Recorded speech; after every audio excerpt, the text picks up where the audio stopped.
Sveiciens visiem! Esmu Mikls, stāstīšu par Hollijas Vebas grāmatu Timija nedēļas.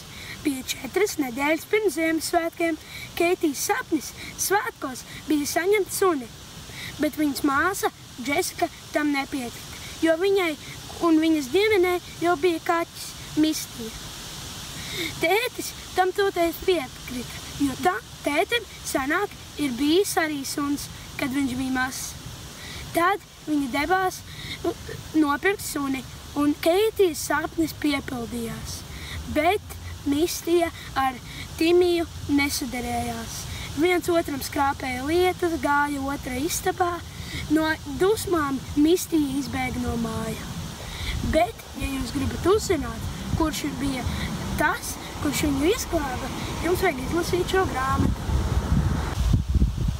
Vēl vēlējos piebilst, ka šīs ir viena no Hollijas Vebas grāmatām. Tātad tas nozīmē, ka tā patiks visiem dzīvnieku mīlētājiem. Un kā jau visas Hollijas Vebas grāmatas, viss beidzās labi. Tiksimies atkal!